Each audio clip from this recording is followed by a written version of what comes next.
conversation today, my guest is the quintessential bureaucrat whose life and career has been intertwined with Indian history. He's been India's High Commissioner to London, Ambassador to Washington, Governor of more than 7 states, and most recently, the author of a memoir, Nice Guys Finish Second. I'm delighted to welcome Mr. B.K. Nehru. Thank you. Nice Guys Finish Second. What does that mean for you? You're the nice guy. Do you feel you finished second? Well, I think I'm a nice guy, and I think I have finished second.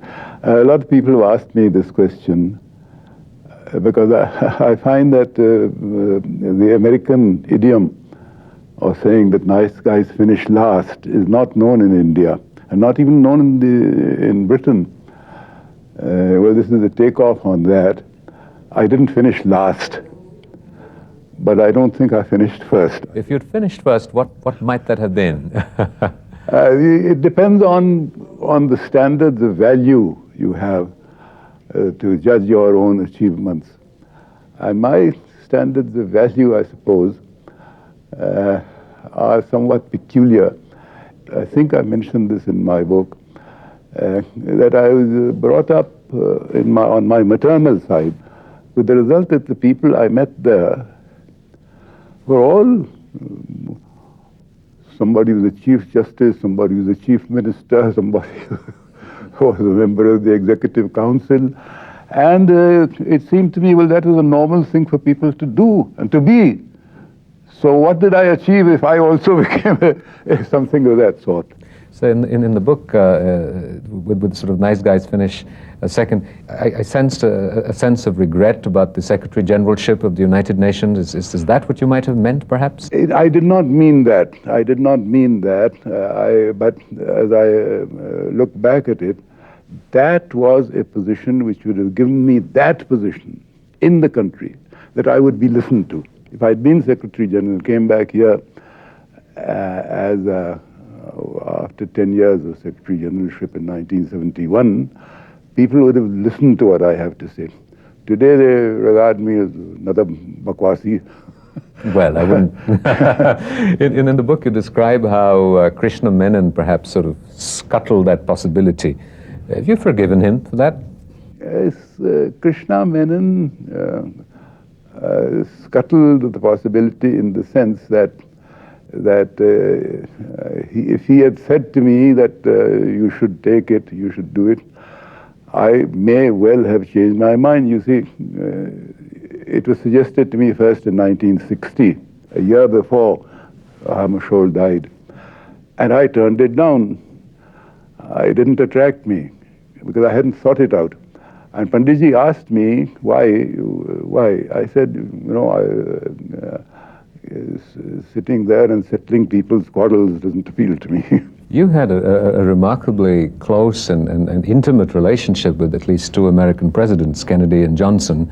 Yes. And you had, there is a photograph in your book and an account of a very crucial meeting where the Americans were looking for insights and Indian wisdom from their experience in Asia about the possible American role in Vietnam, and that perhaps we didn't give them the right insights, and which impacted the course of, in a sense, global history.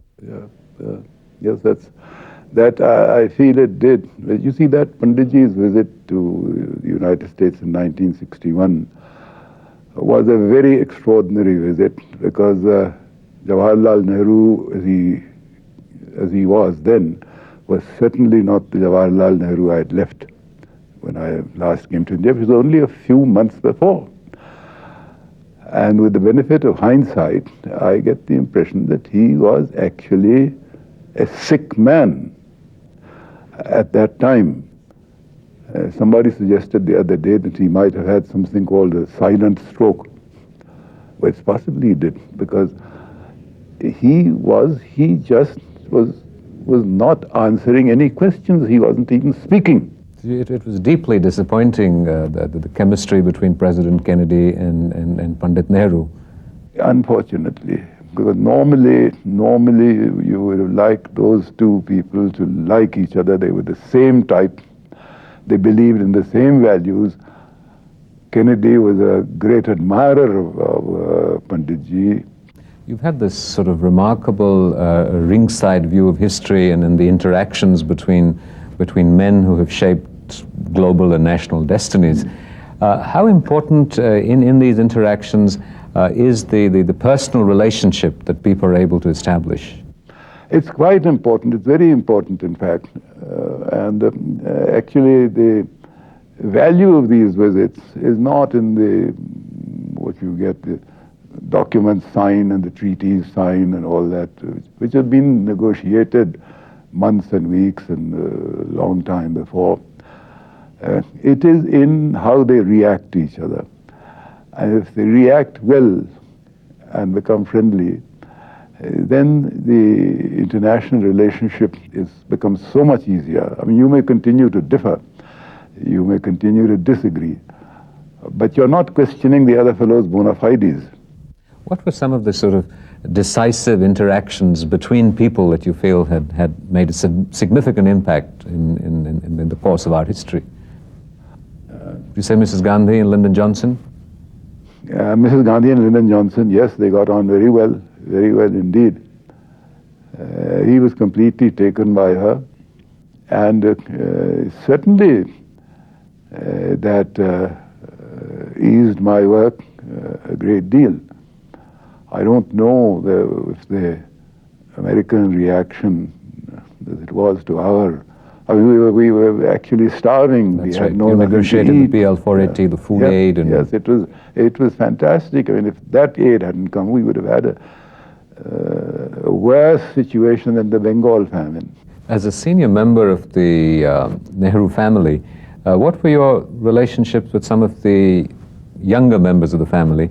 It seemed to me that in the book you almost refrained from commenting on or responding to Mrs. Gandhi, to Rajiv Gandhi. What kind of people were they to you?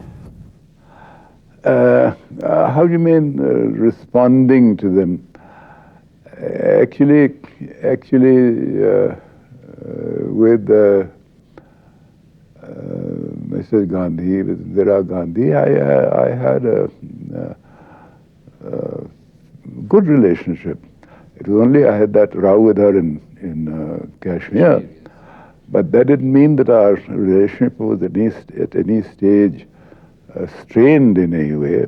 You supported the emergency, which was a surprise to many people who admired you, and perhaps I explained I was all for the emergency. I mean, a lot of people have criticized me for that. But I saw then and I see now no reason whatever why in a democratic government, if we call ourselves a democracy, we should not enforce the rule of law. And to my mind, when I was sitting in London, what the emergency did was to enforce the rule of law. And that is why I was 100% for it. You're watching In Conversations Today with Mr. B.K. Nehru. We'll be right back after a short break. At the VIP Design Lab, we are looking at various locks to engineer innovative locking systems that make your VIP the safest in the world. It takes a lot to be a VIP.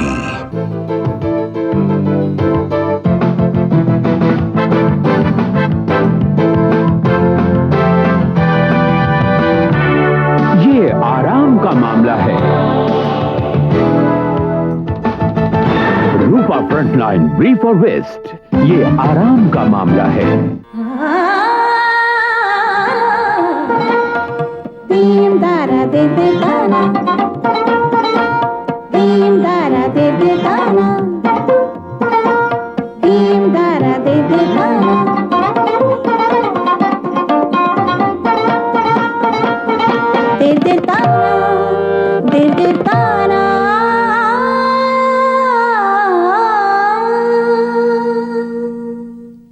At the VIP Design Lab, we are studying the many little-known ways of being tough. To give you toughness beyond world standards in your VIP. It takes a lot to be a VIP. Dora Classic. इसमें छेद है हजार, गर्मी रखे बाहर. Dora Classic रखे ताजा हर दम. Welcome back. So Nehru Galbraith said that you were perhaps responsible for moving more gold across continents than Genghis Khan. What was he referring to? Well, he was referring to my role as Commissioner General for Economic Affairs, which was a job specially created for me to collect money for our second five-year plan. And indeed, for the third five-year plan, we had made a very big, very ambitious, very visionary plan, and we didn't have the money to carry it out. So the only way left was to go and collect money from abroad, and that created, that was against Panditji's policy, but there was no option left. And I did much against the expectations of many people. I did succeed, and I'm very proud of that fact, in collecting all that money. But it was not just the collection of one-shot money. What I did was, without quite realizing it at the time, was that in going to the UN as a member of our delegation, and I asked to be a member of our delegation then, in 1960, I put before the international community for the first time in a cogent form why it was that there was such a big difference between the rich and the poor, what it was, what it meant for both the people, and why it was in the interests of the world to see that the poor became rich, or at least became less poor, as rapidly as possible. I think that was really a piece of work which is completely pioneering, pioneering work. And quite incidentally, it gave me a terrific reputation at the UN, because although I say it myself, I must have done a terrific job. You were able, as ambassador, to get an American president who was just visiting the embassy to stay on unexpectedly for dinner. Now, that's an unusual kind of gesture, and in terms of protocol, it wouldn't happen today. No, it wouldn't happen today because, well, you want me to praise myself? Yes. For a very simple reason, that as human ambassadors do not ever meet presidents. These ambassadors of the United States go and present their credentials, and that's the last time they ever see the President of the United States. In fact, most ambassadors are now, with 185 of them, most of them don't even see the Secretary of State. That I succeeded in having, not only seeing them, but having that kind of relationship I developed. This was President Johnson. This was President Johnson. President Johnson and Jack Kennedy. Well, I knew him before he became president, but President Johnson after he became president. That I broke the barrier and then got on with him. I think that's a feather in my cap. There was another incident when you were meeting with the president, and Mr. Morarji Desai was with you at that time. And the president had obviously not been adequately briefed and said, who's he? That was the Jack Kennedy. He said, who's he? He's your successor. My successor as Commissioner General. And Mr. Desai sort of described himself as a politician and that you were, and described you as a civil servant. And you go on to say that how at that time to be a politician was still respectable. In India. In India. And are you despairing about the nature of contemporary politics in India? Well, one of the reasons I'm, yes, I suppose you're right in the sense that I'm despairing. And one of the reasons I want to change in the Constitution is that I do not want the kind of people who govern us to be the kind of people that must automatically come into power because of our present Constitution.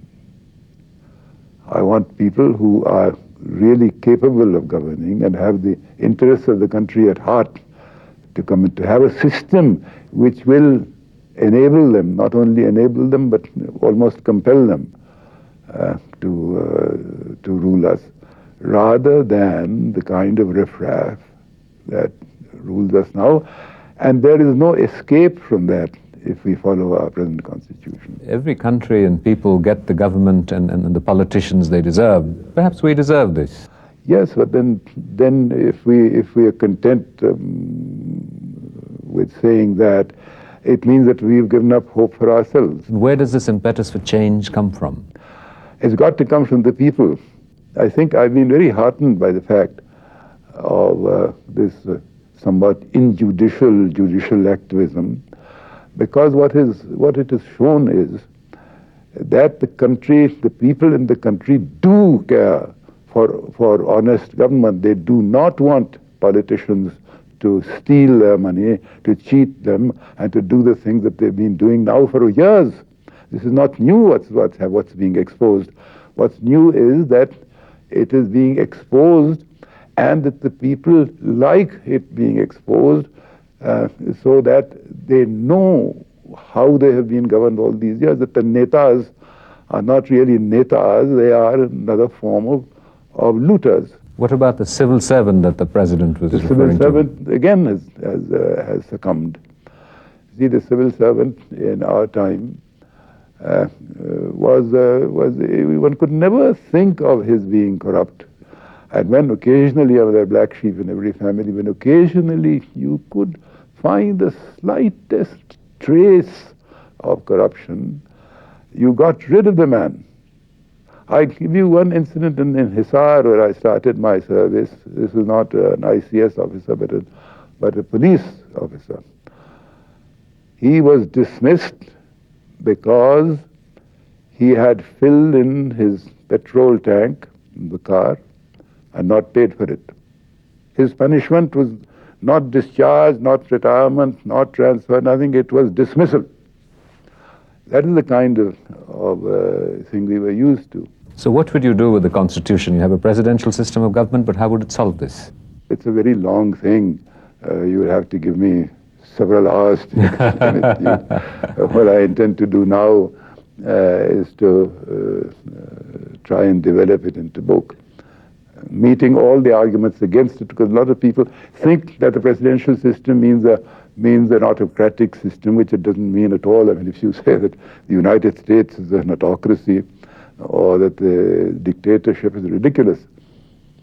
Actually, under the parliamentary system, a prime minister with a majority in the House is much more a dictator than he or she ever is in the American kind of system, which is not the system I'm advocating, not at all. That won't work here at all.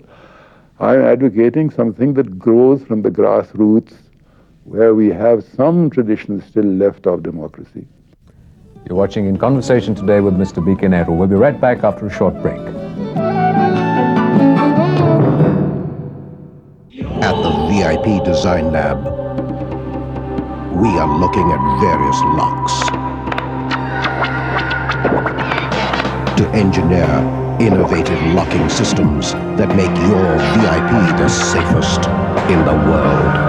It takes a lot to be a VIP. डोरा डोरा डोरा trend हर बन पे सजे हर सांचे में ढले खींचा तानी भी सहे पर फिटिंग इसकी बनी रहे डोरा अंडरवेयर बनियान यही है लेटेस्ट ट्रेंड।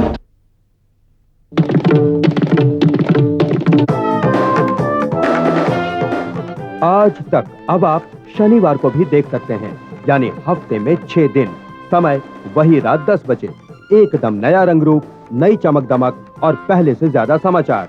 आज तक भारत का सबसे अधिक लोकप्रिय समाचार कार्यक्रम सोमवार से शनिवार DD2 पर रात 10 बजे। Stop pollution. Use SMG high devices for better engine life, 20% extra mileage and pollution-free driving. An Indian patented product from the SMG Group. Location for this interview was provided by Hotel Ashok, New Delhi.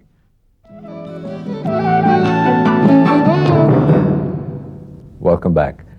Mr. Nehru, you were one of the people who you recounted in your book when Jackie Kennedy was visiting India and was complaining about the place and the comfort level of where she was staying. You were able to walk into her bedroom and see her in her dressing gown with painted toenails, as you mentioned. I didn't walk into a room. I was sent for to be given the dressing down. What kind of relationship did you have with the Kennedys? It was a fairly close relationship with them. You know, when a man becomes president, it is automatically becomes a distance between him and the ordinary person. In fact, what's very strange, you must have read somewhere, if you followed the Kennedy thing, that all these friends of his the people who'd got him elected, his campaign managers, etc., there's I think it's Ted Sorensen or somebody who wrote that immediately after the election, when Jack Kennedy entered the room with these fellows who used to call him Jack, who was intimate with him, every one of them automatically got out of his chair and stood up, because it is now the President of the United States entering. So that immediately, it's extraordinary how that relationship changes. And there was a sort of not that intimacy. But with the wife of the president, there is no. I mean, she's no presidentess. You recently attended a meeting of the old ICS and your colleagues. What was some of the nostalgia that came up? The nostalgia, I think, came up more with the British officers who came, about 10 of them, than with the Indians, because there was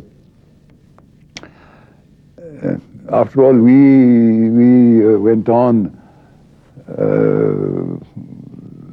It was not a sudden change for us. And it was not a change at all. I mean, when we became independent, I was, of course, thrilled, absolutely, to the core, to see the Tiranga fly over the Union. I'd seen the Union Jack all my life. And that was the thrill we got, and we worked very hard, the whole of the civil service in Delhi. I was then in the government of India. Worked for our success. I mean, I've never seen such devoted work and with such ability. Your book does recount in substantial and exciting, interesting detail the pioneering time it must have been for people like you, where there were no precedents. You were feeling your way around. You've just told us about how you went looking for foreign aid, wondering if that would be possible, carving out new ground. We were not breaking new ground. What we were doing is trying to convert the new policies, the new laws, into some kind, give them some kind of implementation which is new. Even the public sector was certainly not new in India. I mean, everything, we had the tradition in India of a very, very centralized form of economy. For example, take a dairy farm, even though the military has its dairy farm. It was a governmental dairy farm. Everything was governmental, because there was no basic experience in that. We did not have experience in industry. We did not have managers. We did not have scientists. We did not have technicians. That is the new portion, because we started developing on that. And nobody could have done it except the government at that stage.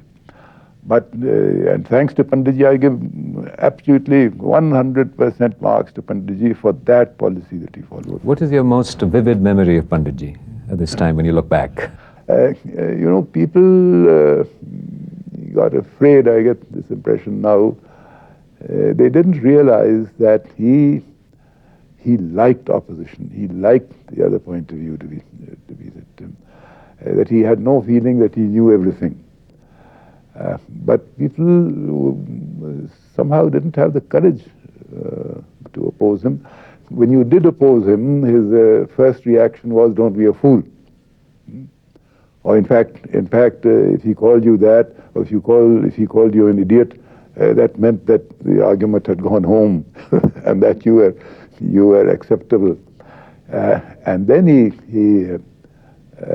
thought about it, and if your argument was right, he was very willing to change his views. Because I thought that major question of foreign aid, it was very high. It was a very important decision to take because it changed all our policies.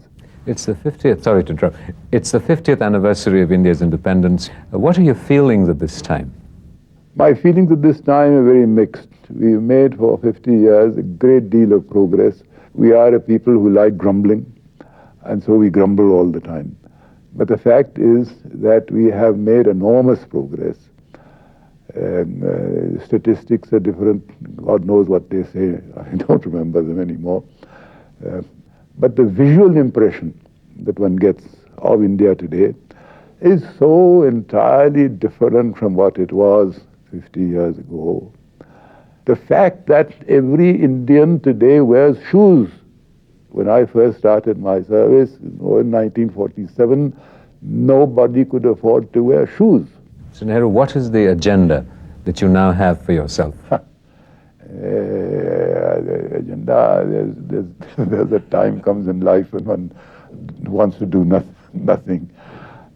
But I don't know, I want finally, before I die, which won't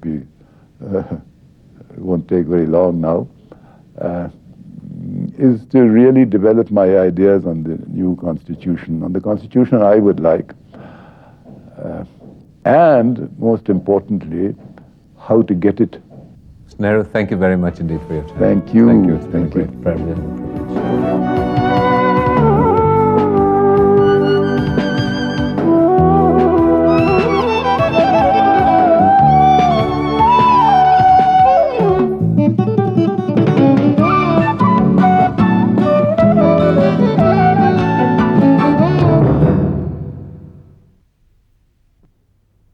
This program was brought to you by VIP Luggage.